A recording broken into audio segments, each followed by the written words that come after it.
have a big breaking news in at this moment. The Enforcement Directorate has sent a new set of summons to Neville Roy Singham in the alleged NewsClick funding case. These summons have been sent through the Ministry of External Affairs. Neville is presently in China. A Delhi court first issued a letter of rogat to Enforcement Directorate last year.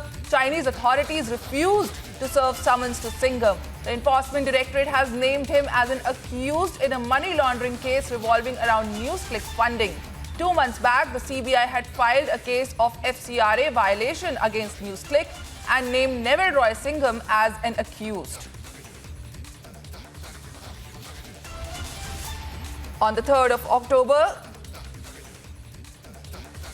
a lot of journalists in India who worked with NewsClick in some capacity were brought in by the special cell of Delhi police for questioning. For more on this, we have with us our senior editor, Shravan Sen.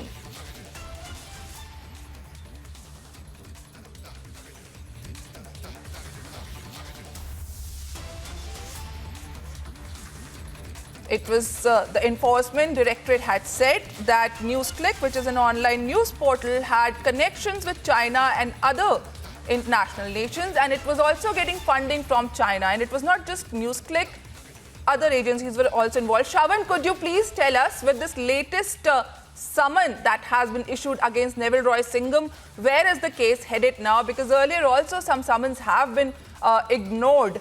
And now Neville Roy Singham is in Shanghai. So what is the next step in the NewsClick case as of now?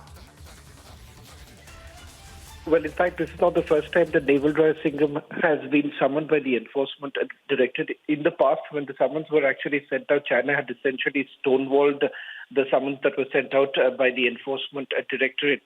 The summons were basically sent to Shanghai-based Neville Roy Singham, asking him to join the investigations for allegedly funneling funds to media portal NewsClick. Now we're given to understand that the Enforcement Directorate has essentially issued fresh summons, and this time they've sent it to the Ministry of External Affairs so that it could be served on him, seeking his presence in India to record his statement on allegations about him running a Chinese influence operation in India.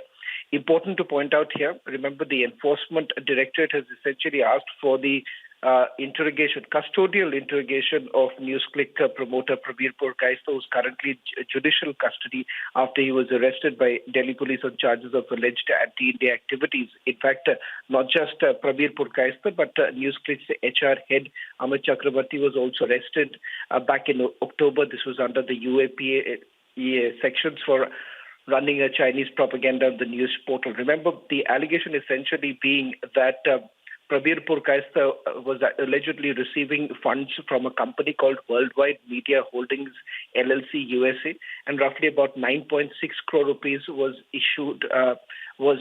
funneled in the initial days, and thereafter roughly about 48 crore rupees actually came in. Large part of the money that was being funneled was coming in through this man called Neville Roy Singham, and Neville Roy Singham was not only funding an Indian news portal, but several other news portals across the globe.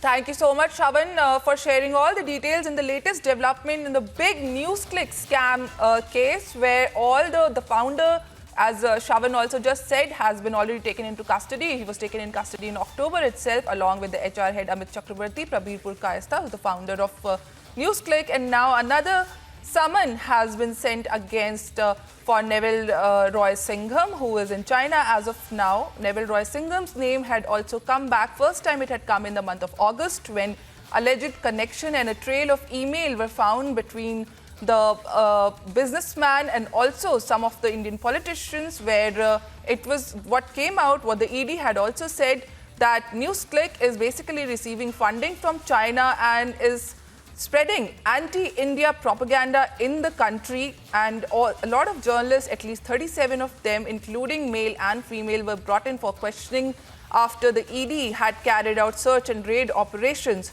on 8 different locations. Let's move on to our next story at this hour.